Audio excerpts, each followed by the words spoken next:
Hello everyone, नमस्कार दोस्तों। Welcome to True Education PCS. तो दोस्तों, हम लोग 11th क्लास की जो हमारी इकोनॉमिक्स की एनसीईआरटी है उसके चैप्टर नंबर 2 की तरफ प्रोसीड करते हैं। और इस लेक्चर में दोस्तों हम लोग बात करना स्टार्ट करेंगे। चैप्टर का नाम है इंडियन इकोनॉमी फ्रॉम 1950 टू 1990। ठीक है।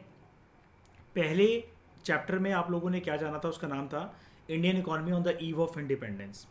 जब हमें आज़ादी मिली उस टाइम पर भारत की अर्थव्यवस्था कैसी थी, जो अंग्रेज छोड़कर गए थे। और उस चैप्टर में हमने एक छोटा सा हिस्टोरिकल बैकग्राउंड ये भी जाना था, अंग्रेज़ों के आने से पहले भारत की अर्थव्यवस्था कैसी थी।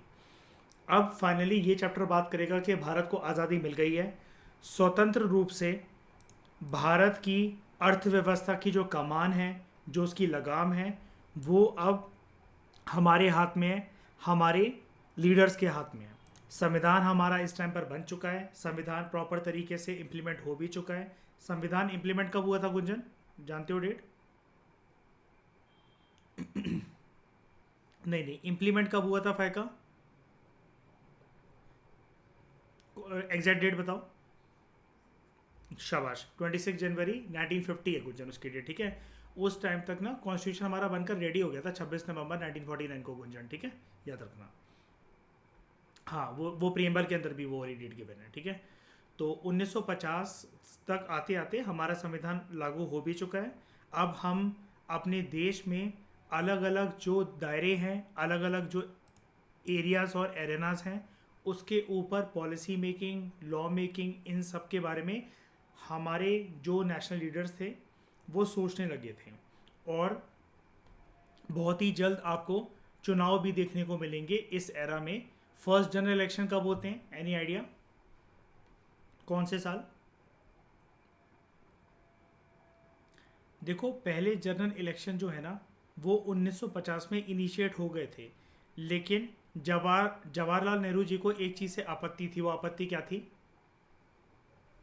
इलेक्टोरल रोल्स में महिलाओं का नाम कैसे लिखा हुआ था, याद करो, पोस्ट इंडिपेंडेंस में पढ़ाया था ना, एज वाइफ ऑफ या डॉटर ऑफ, है ना। ये उनकी बेटी है, ये उनकी बीवी है। तो नेहरू जी का क्या कहना था? भारत अपनी एक वो पहचान बनाएगा, एक ऐसा लोकतांत्रिक देश के तौर पर इमर्ज होगा, एक ऐसी डेमोक्रेटिक कंट्री की इमेज जो है वो बनाएगा और ऐसी छाप छोड़ेगा पूरी दुनिया के ऊपर कि हम लोग यूनिवर्सल रेट फ्रेंचाइज को सिर्फ थ्योरेटिकली लिखते नहीं हैं, प्रैक्टिकली इम्प्लीमेंट भी करते हैं। और औरतों के वोटिंग राइट्स को, उनके अधिकारों को, उनके डेमोक्रेटिक राइट्स को, उनके कॉन्स्टिट्यूशनल राइट्स को, उनके लीगल राइट्स को अलग से मान्यता मिले। और इसके लिए इंपॉर्टेंट है कि उनकी आइडेंटिटी भी सेपरेट होकर उजागर हो, ना कि किसी के साथ एफिलिएट होकर कि ये उनकी बीवी है, ये उनकी बेटी है। तो इलेक्टोरल रोल्स कैंसिल करवाए थे पंडित नेहरू ने। और फाइनली इलेक्शंस कब जाकर होते हैं, ये वाले तो कैंसिल हो गए थे, मतलब स्टार्ट हुई थी प्रक्रिया, लेकिन ये प्रक्रिया चल नहीं पाई। तो फिर फाइनली जाकर ये पूरा होमवर्क कब कंप्लीट होता है? 1951 में इलेक्शंस एंड में, जो एंड के महीने होते हैं नवंबर दिसंबर, वहाँ पर होने स्टार्ट होते हैं। और 1952 में जाकर वो कंप्लीट होते हैं। लेकिन फिर भी जब आप किताबें पढ़ते हो अपनी, जैसे पोस्ट इंडिपेंडेंस वगैरह, क्लास 12 वगैरह, तो फिर उधर लिखा रहता है general elections of 1952, first general elections of 1952, है ना। ऐसा क्यों लिखा रहता है? और वो जो पोस्ट इंडिपेंडेंस की जो 12th क्लास की जो बुक है, उसका रीजन भी देती है हमें। बताओ ऐसा क्यों लिखा रहता है फर्स्ट जनरल इलेक्शन ऑफ 1952, जबकि स्टार्ट तो 51 में हो गए थे।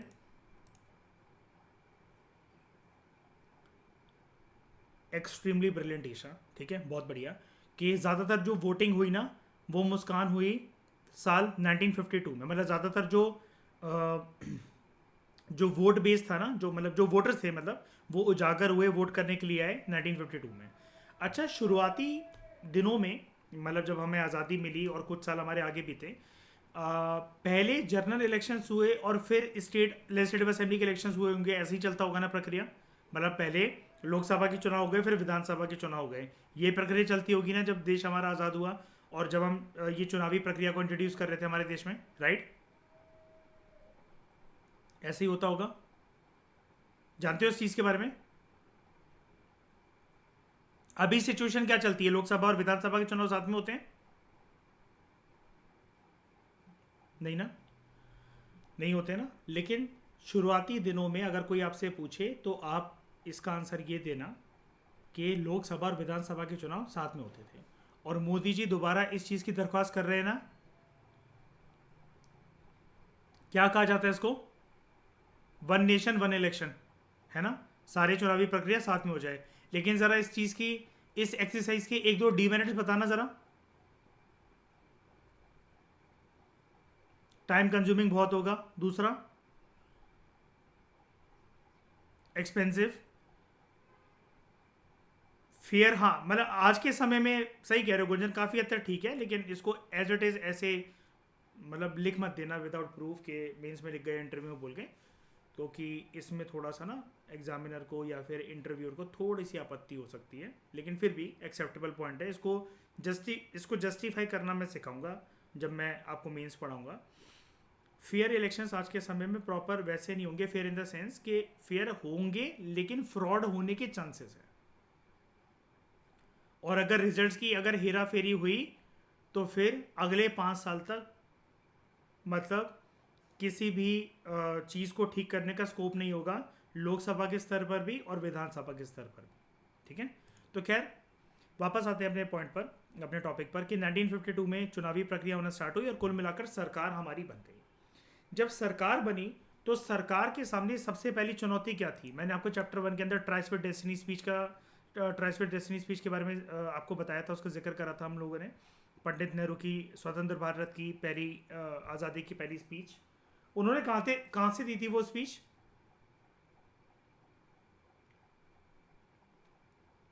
हम्म,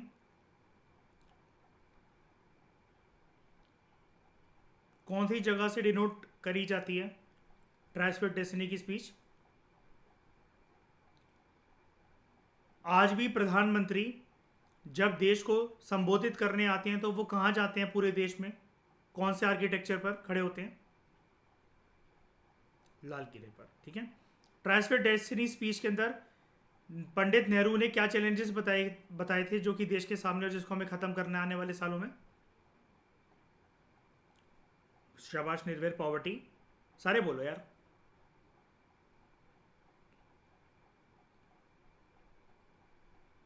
पॉवर्टी, हंगर, इग्नोरेंस, डिसीज।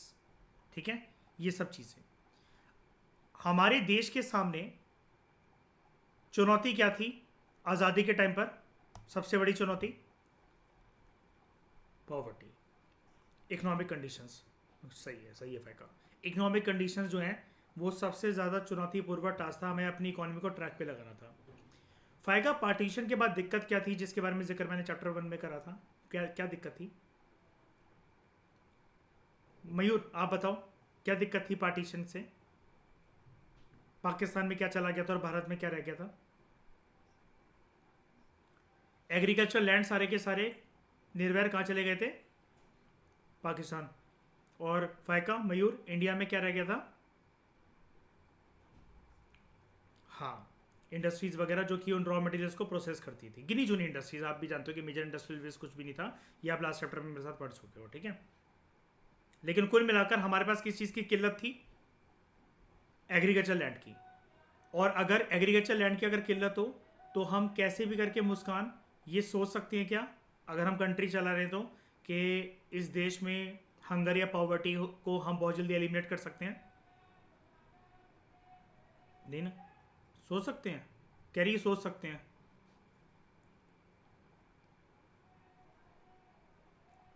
कानों से सुनो मैंने क्या बोला। अगर एग्रीकल्चर लैंड अगर ना हो अवेलेबल, ठीक है, तो हम पॉवर्टी या इग्नोरेंस को सोच, ये पॉवर्टी या फिर हंगर को ख़त्म करने के बारे में सोच सकते हैं? नहीं हो सकता ऐसा पॉसिबल। ठीक है, उसके बाद अब देखो हमारे देश के सामने एक मतलब नेसेसिटी या फिर आप प्रायोरिटी वर्क ये कह सकते हो कि हमें पॉवर्टी को और भुखमरी को ख़त्म करना था, गरीबी और भुखमरी को ख़त्म करना था, हंगर को और पॉवर्टी को।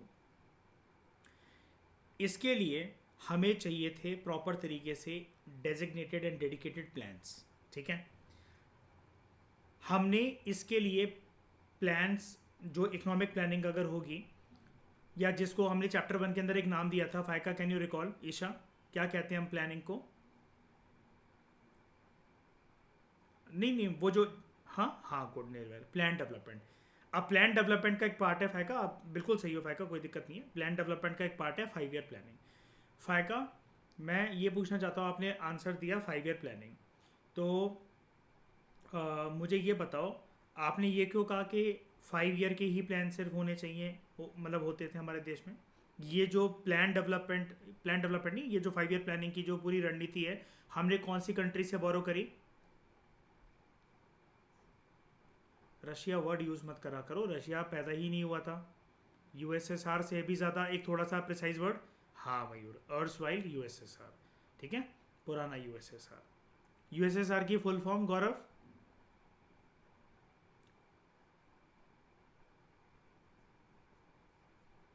रिपब्लिक, शाबाश गौरव, यूनियन सोवियत सोशलिस्ट रिपब्लिक, ठीक है। तो हमने उससे बोरो करा 5 ईयर प्लान, ठीक है। Which was the first country to implement 5 year plan? पहली कंट्री कौन सी थी दुनिया की? अर्सवाइल यूएसएसआर ही थी, ठीक है। पहली ऐसी कौन सी कंट्री थी जिसने ओल्ड एज पेंशन स्टार्ट करी थी? अर्सवाइल यूएसएसआर, शाबाश, ठीक है। अब उसको देखते हुए हमने जो है हमने सोचा कि हमें प्लान डेवलपमेंट करनी है। उसके लिए हमें एक बॉडी चाहिए थी, प्लानिंग कमीशन, ठीक है। प्लानिंग कमीशन का गठन कब होता है गुज्जन, कौन से साल?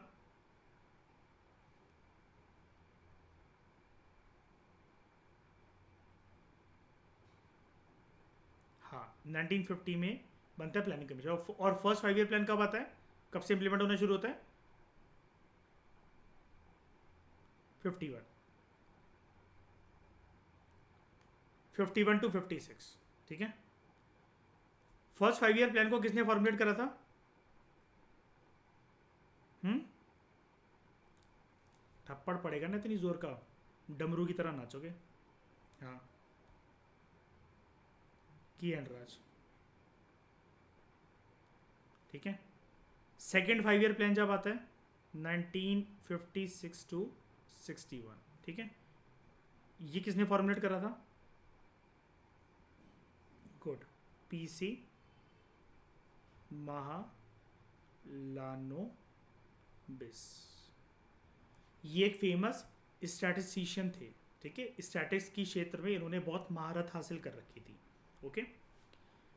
फिर आप लोग मुझे ये बताइए कि अच्छा, एक बात और क्लियर कर देता हूँ। अब आपके दिमाग में आएगा सर ऐसे क्या सारे 5 ईयर प्लान के हर एक बंदे होते थे क्या, सबके नाम याद करने नाम याद करने हैं क्या? नहीं, ऐसा नहीं था। ये जो फर्स्ट 5 ईयर प्लान और जो सेकंड 5 ईयर प्लान है दोस्तों, यहाँ पर इनके नाम बहुत ज़्यादा प्रचलित हैं, इसलिए आपको याद होने चाहिए। अब फर्स्ट 5 ईयर प्लान में जैसा कि हमें फायका ने, निर्वैर ने बताया कि हमारे लिए प्रायोरिटी थी कि हम पॉवर्टी को और हंगर को, इग्नोरेंस को, डिसीजेस को, इन सबको, मतलब बेसिकली भुखमरी को और गरीबी को दूर करें। उसके लिए हमें क्या चाहिए, किस पे फोकस करना चाहिए, कौन से सेक्टर पे मयूर? एग्रीकल्चर पे।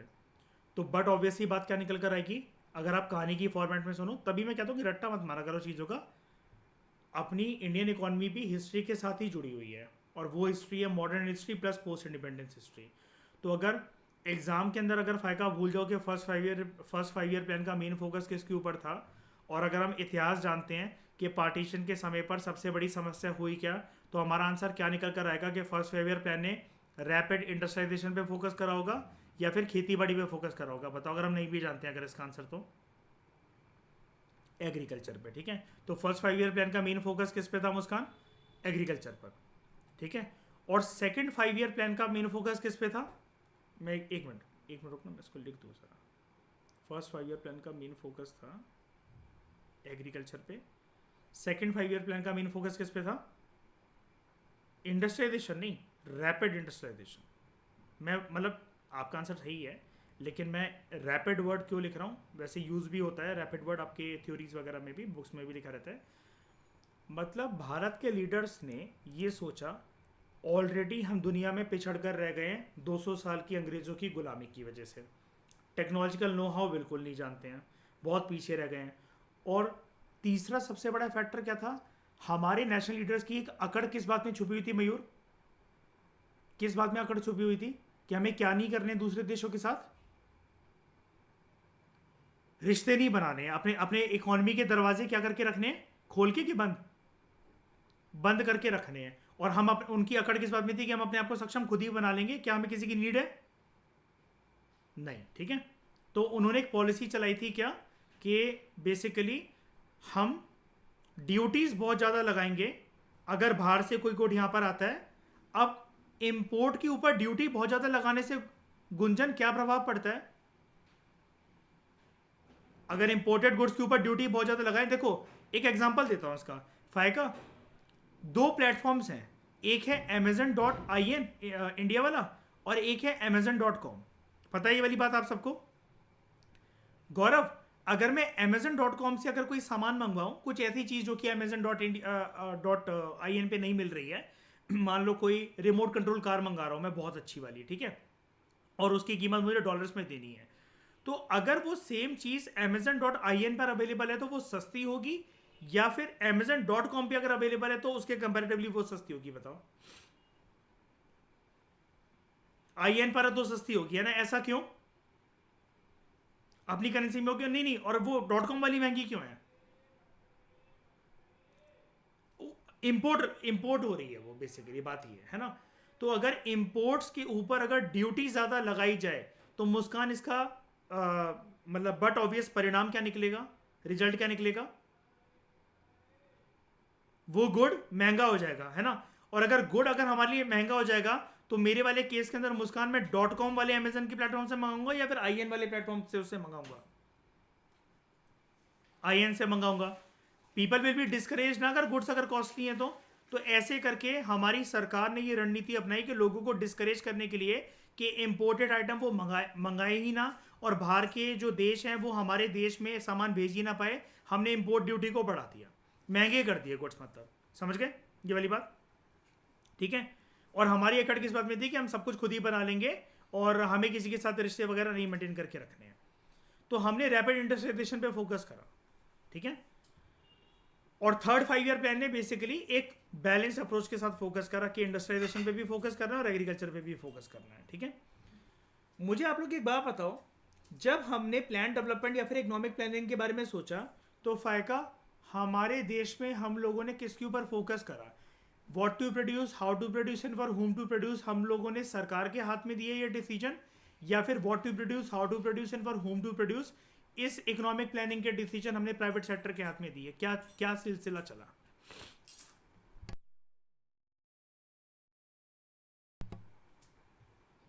तो उसको क्या बोलते हैं?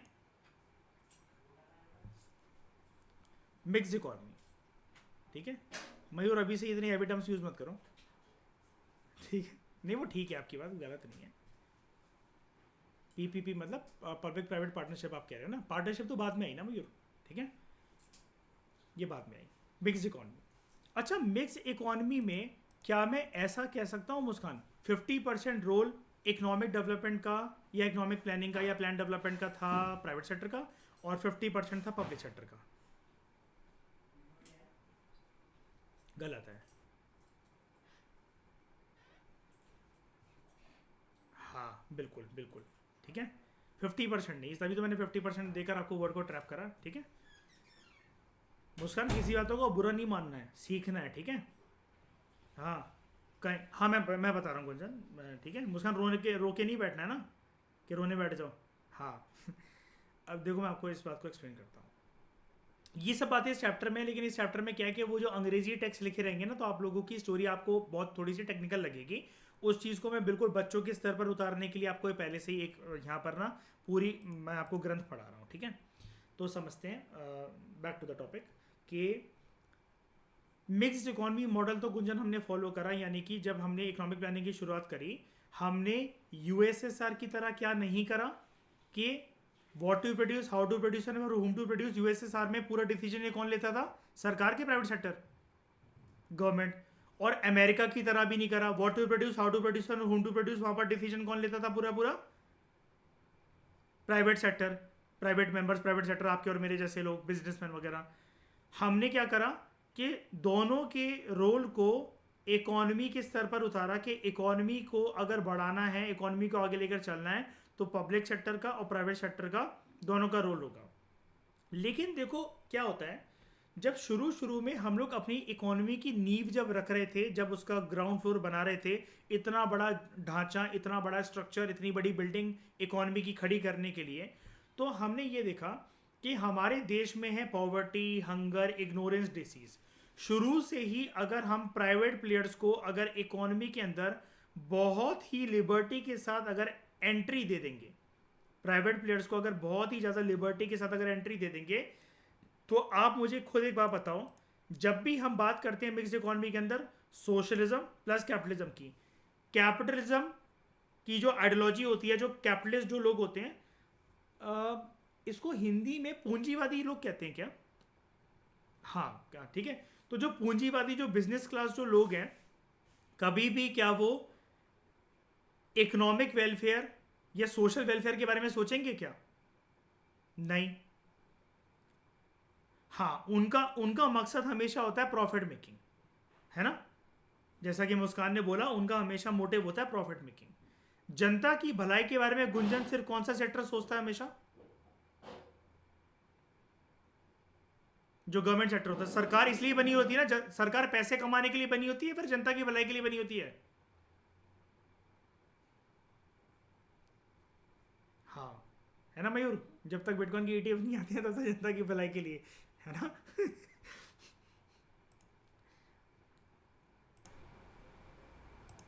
तो ये सिनेरियो आप लोगों को समझ में आ गया होगा कि प्राइवेट प्लेयर्स हमेशा अपने प्रॉफिट मेकिंग के बारे में सोचते हैं और गवर्नमेंट जो है वो लोगों की भलाई के बारे में सोचती है। अब देश जिन परिस्थितियों में हमारा आज़ाद हुआ, पैदा हुआ, मतलब पैदा हुआ इन द सेंस में बात कर रहा हूँ 1947 की, तो उस टाइम पर गरीबी और भूखमरी चरम सीमा पर अपने थे। कैसे भी करके सरकार इकॉनमी की कमांडिंग हाइट्स को प्राइवेट प्लेयर्स के हाथ में देना अफोर्ड नहीं कर सकती थी, है ना। एग्री करोगे आप सब लोग इस बात से? तो सरकार ने ये सोचा कि इकोनॉमी को हम चलाएंगे और धीरे धीरे स्टार्टिंग में हम चलाएंगे और धीरे धीरे करके प्राइवेट प्लेयर्स की एंट्री जो है वो हम सुनिश्चित करेंगे, ठीक है। तो जब सरकार ने शुरू में इकोनॉमी इकोनॉमी को नाम तो दे दिया मिक्स इकोनॉमी, कि मिक्स इकोनॉमी एक ऐसी इकोनॉमी होती है जहाँ पर both public and private sector को एग्जिस्ट, लेकिन फिर भी जब सरकार इकोनॉमी को अपने दम पर आगे लेकर चल रही है, इस चीज़ को क्या कहते हैं इंग्लिश में? इस चीज को इंग्लिश में क्या कहते हैं? जब सरकार लेकर चलती है,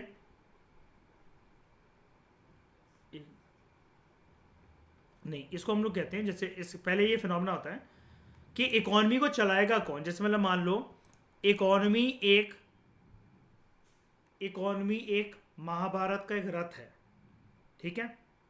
अब उस पे उस रथ की जो लगाम है वो कृष्ण जी के हाथ में होगी कि अर्जुन के हाथ में होगी। अर्जुन मान लो कैपिटलिस्ट प्लेयर और कृष्ण जी मान लो सोशलिस्ट प्लेयर। लेकिन जो रथ है, इकोनॉमी का जो रथ है, उसको हम लोग क्या कहते हैं?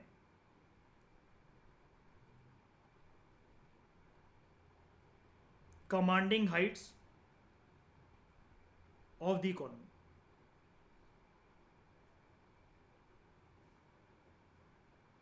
तो सरकार ने संभाली है कमांडिंग हाइट्स इकोनॉमी की, तो हम क्या कहेंगे? इकोनॉमी की कमांडिंग हाइट्स किसने संभाली? गुड, पब्लिक सेक्टर ने। और इसके पीछे रीजन क्या था?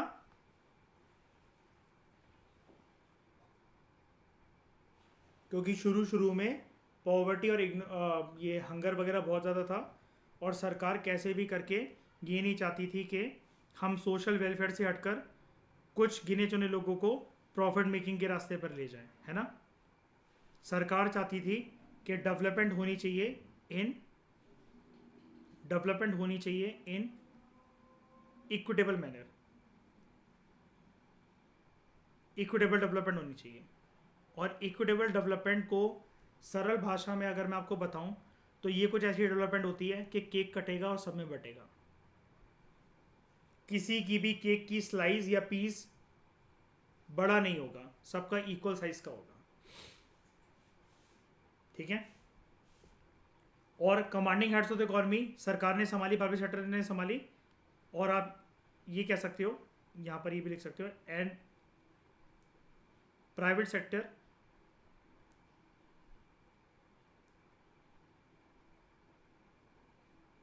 was allowed to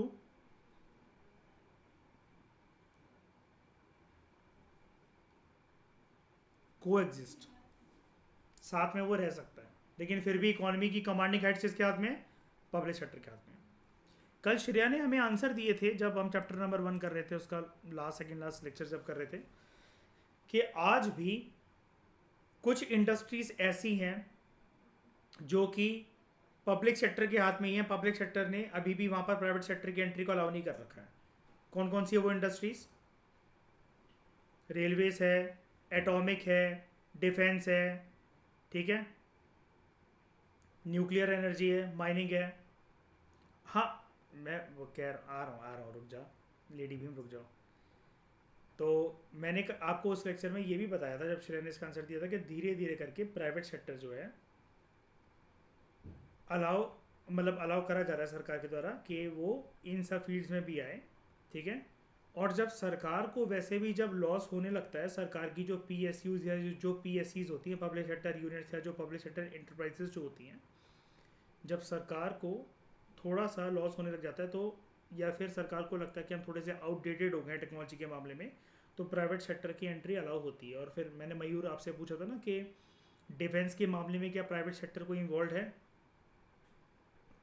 तो आंसर क्या इसका? यस, इन्वॉल्व है, टाटा है ना, उसने रॉकेट्स वगैरह बनाना शुरू कर दिए सरकार के बिहाफ पर। और इंडियन आर्मी के लिए भी, इंडियन आर्मी नेवी यानी कि इंडियन आर्म फोर्सेस के लिए भी काफ़ी सारी चीज़ें टाटा बनाता है, टाटा ग्रुप बनाता है, ठीक है। यहाँ तक ये वाली बात आपको समझ में आई? बताओ, ठीक है। अब देखो, हम अपने देश की अर्थव्यवस्था को अगर हम यहाँ पर बात करें,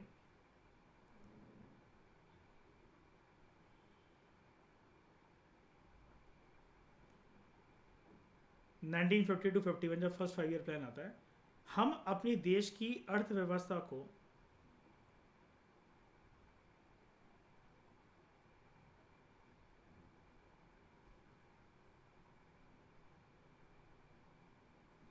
आगे लेता हुआ चल रहे थे 1950s, 60s, 70s, 80s और 90s।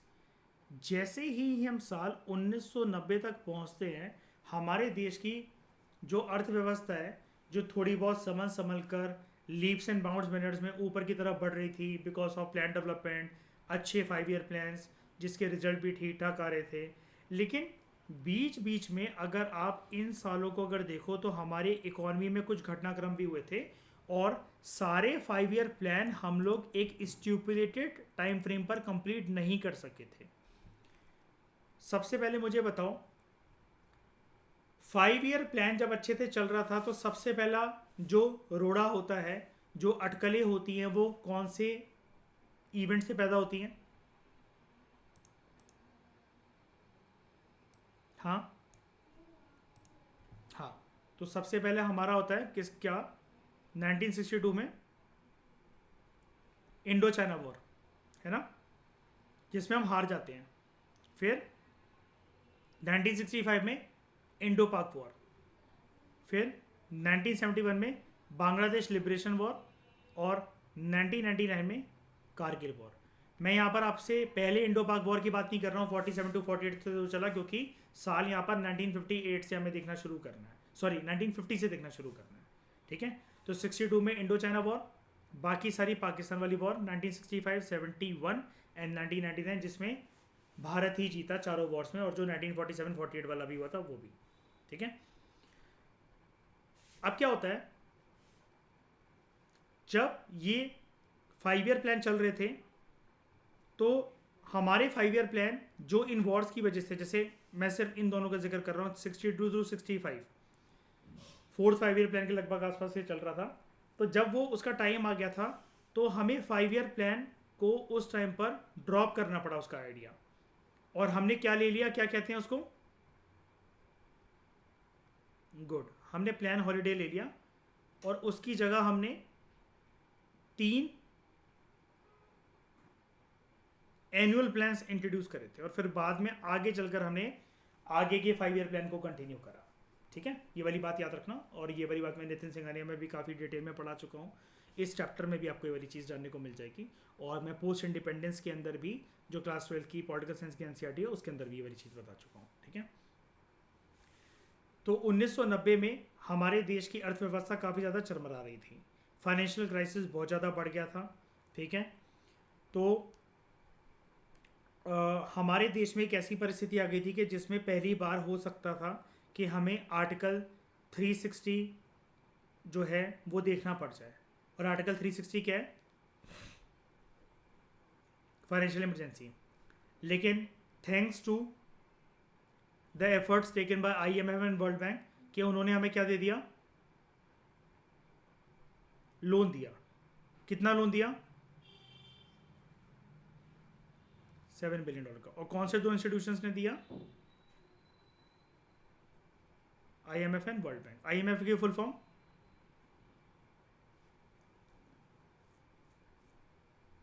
ठीक है, international monetary fund. World bank का पुराना नाम?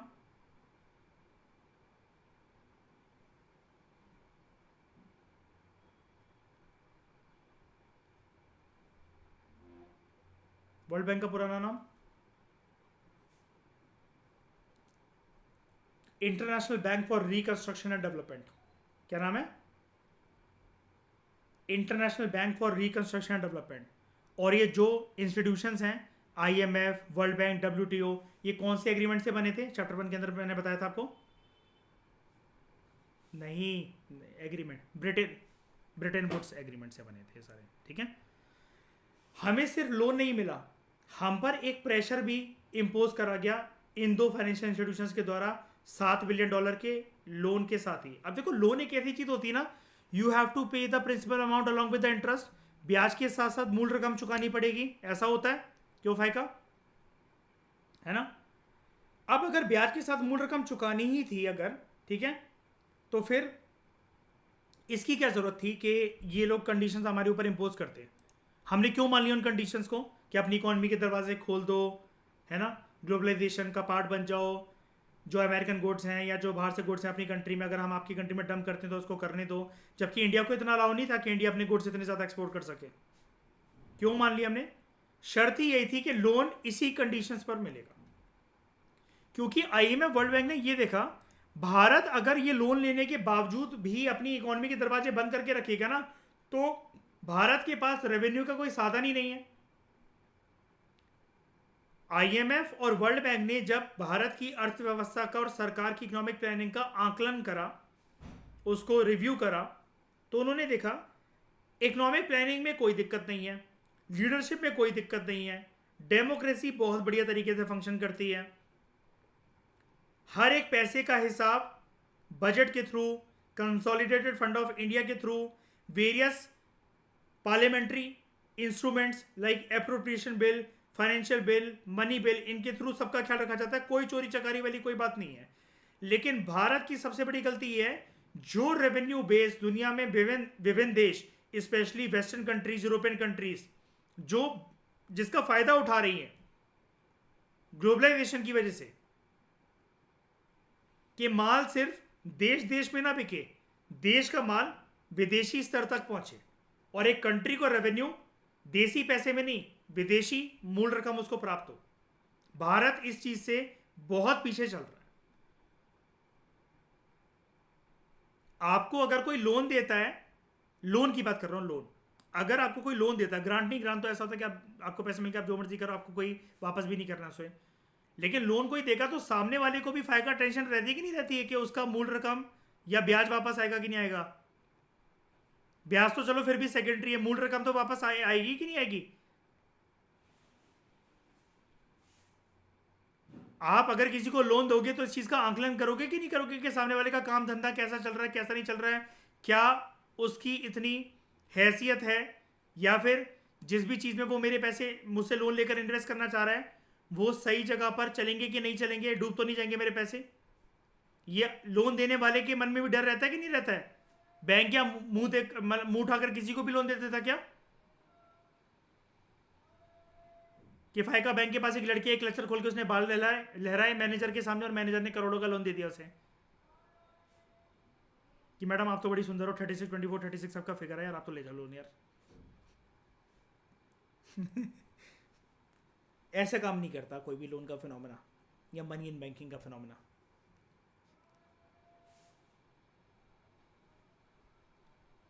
ठीक है, तो हमारे ऊपर कंडीशन जो थी ये थी। और जब हमने इकोनॉमी के अपने दरवाजे खोले और ग्लोबलाइजेशन के फिनोमेना को एक्सेप्ट करा, इस चीज को हम क्या कहते हैं? कौन से reforms? LPG reforms, liberalisation, privatisation and globalisation, जिसको हम लोग एक और नाम से जानते हैं, शाबाश, न्यू इकोनॉमिक पॉलिसी 1991। चलो ईशा, अच्छी बात है, जाट भी पढ़ रहे हैं।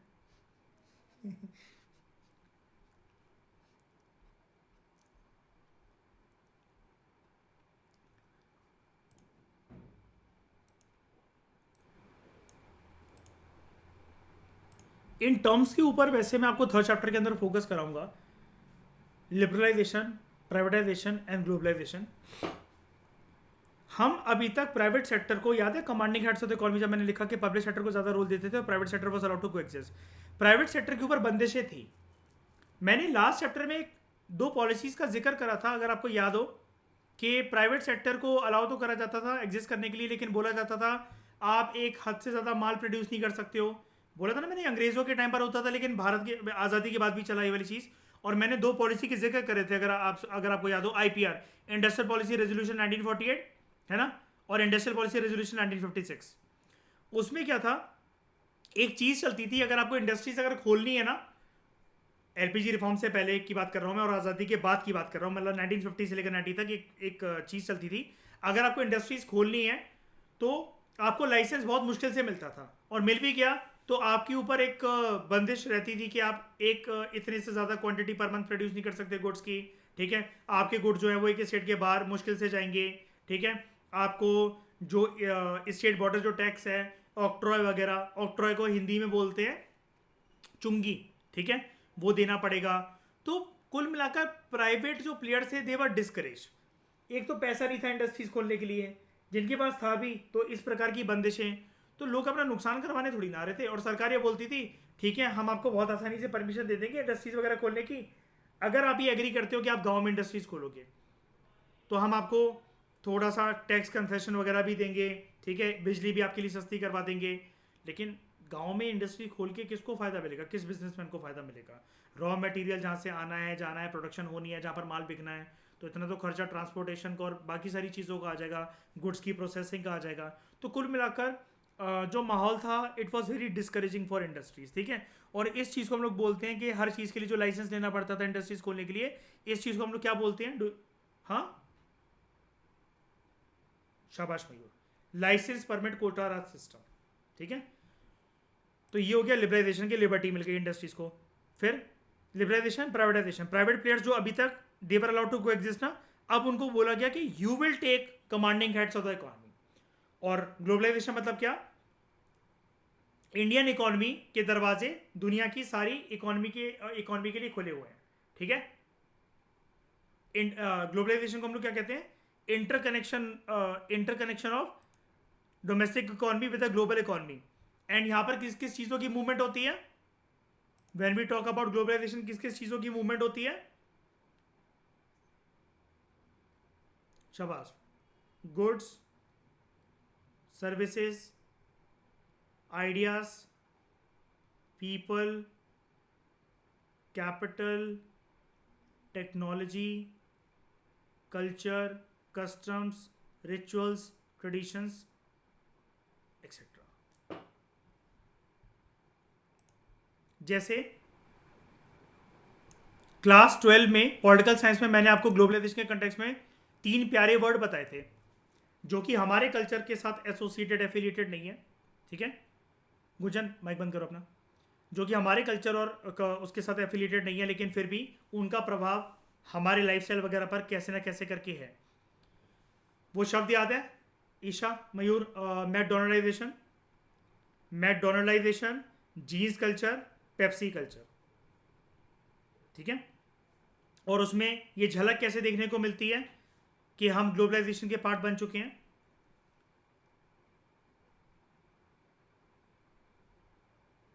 Wearing a jeans with kurta. एक ऐड आता था 7 अप का भी कुछ टाइम पहले, वो बंदी पता नहीं मिस इंडिया या मिस यूनिवर्स का कॉन्टेस्ट जीतती है उसमें ऐड में, और जज पूछते हैं कि अब आप क्या करेंगी, तो कहती है कि सबसे पहले तो घर जाऊंगी और माँ के हाथ के राजमा चावल खाऊंगी एक चिल्ड 7 अप के साथ। सुना है ये वाला ऐड, देखा है? तो अगर हम कोल्ड ड्रिंक की बात कर रहे हैं देसी खाने के साथ, हर चीज़ अगर आप मतलब कुछ खा रहे हो तो लोग क्या कहते हैं, यार कोल्ड ड्रिंक नहीं मंगवाई इसके साथ। और कोल्ड ड्रिंक का मतलब क्या होता है, दिमाग में छाप क्या होती है,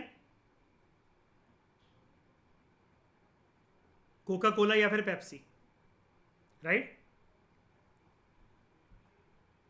ये सारी चीज़ें ग्लोबलाइजेशन की वजह से हमारे दिमाग पर हावी होती हैं। ये हम चैप्टर 3 में पढ़ेंगे, अगले चैप्टर में पढ़ने वाले हैं, लेकिन मैं आपको पूरा का पूरा सब कुछ हर चीज़ से फैमिलियर करवा रहा हूँ। अभी सिर्फ पेज के ऊपर मैंने एक वर्ड भी स्टार्ट नहीं करा, लेकिन आपको पूरा पेज मैंने इसमें इतना, अगर आपने मेरा ये 40 मिनट ध्यान से सुने अगर आपने इस लेक्चर को, तो अब ये चैप्टर अब आपके लिए बच्चों वाला हो गया। अब इसमें कुछ बचा नहीं है डिस्कस करने लायक एज सच, ठीक है? कुछ कुछ थोड़े थोड़े इधर उधर के कीवर्ड्स हैं, लेकिन मैंने आपको पहले ही फैमिलियर करवा दिया।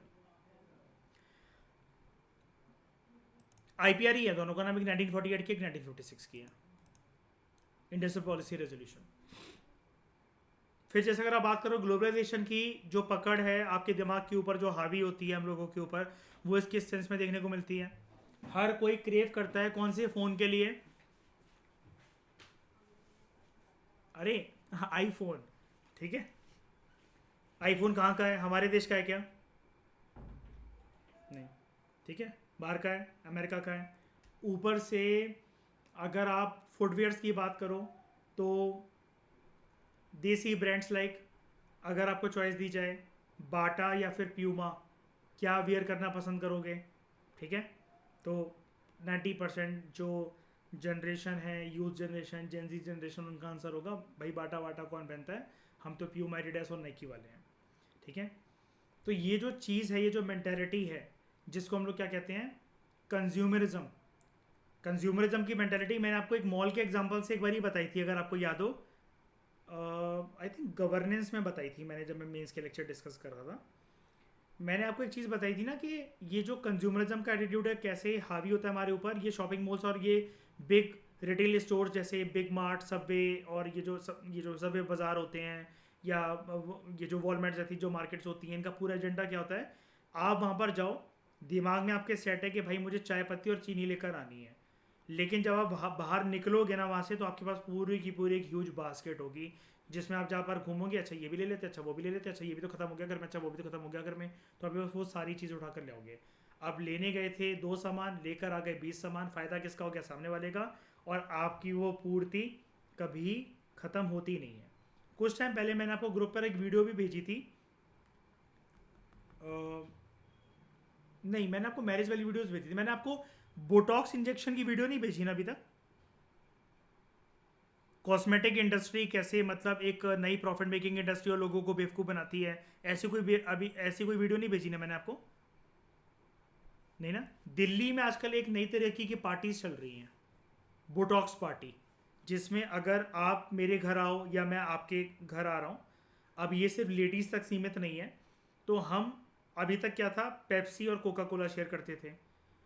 अगर हम बड़े हैं, मैच्योर हैं, तो हम दारू शेयर करेंगे, दारू पिलाएंगे एक दूसरे को। अब क्या है, आपकी और मेरी जो हाई प्रोफाइल वाली पार्टीज, अगर आप भी अमीर और मैं भी अमीर हूँ, तो अब हमारे घर के जो नौकर हैं हमारे लिए बोटॉक्स के इंजेक्शन लेकर आएंगे, और आप अपने होठ में लगाओगे, मैं अपने होठ या अपने चेहरों पे लगाऊंगा। क्यों? यंग लगने के लिए, सुंदर लगने के लिए, डैशिंग लगने के लिए, हैंडसम लगने के लिए, ब्यूटीफुल और अट्रैक्टिव लगने के लिए। ये नई तरीके का कल्चर चल रहा है जो कि इमर्ज हो रहा है, मैं इसके बारे में आपको डिटेल में वीडियो भेजूंगा। Again this is the impact of globalisation, ठीक है? तो ये मैंने छोटा कह लो बड़ा कह लो, ये जो इंट्रोडक्शन है मैंने आपको कवर कराया, जिसकी वजह से अब आपके लिए एक पाथ सेट हो गई है चैप्टर 2 और चैप्टर 3 तक जाने की। ये सारी बातें दोस्तों बहुत इंपॉर्टेंट थी, मैं चाहता तो डायरेक्टली स्टार्ट कर सकता था चैप्टर, लेकिन फिर आपको कहानी बिल्ड करनी पड़ती। अब आपके लिए एक रोड मैप पूरा सेट है। नेक्स्ट 2 चैप्टर्स, यानी कि ये वाला चैप्टर और अगले चैप्टर जब आप मेरे साथ पढ़ने वाले हो, अब स्मूथली आप चीज़ों को, जो एडिशनल चीज़ें मिलेंगी आप उसको बस नोट डाउन कर सकते हो, पेन डाउन कर सकते हो। बाकी ऐसा कुछ भी नहीं है कि आपको एक नया पर्सपेक्टिव कुछ बहुत गहरा मिलेगा, ठीक है? वो अगर कुछ होगा तो हम डिस्कस करेंगे, लेकिन मैंने पूरे का पूरा आपको बता दिया है एलपीजी रिफॉर्म्स तक हमारी इकोनॉमी कैसे चलने वाली है। तो इस लेक्चर को फिलहाल दोस्तों यही रोकते हैं। Thank you very much for discussion. आगे कंटिन्यू करेंगे हम नेक्स्ट लेक्चर में इस चैप्टर का टेक्स्ट पढ़ना, ठीक है।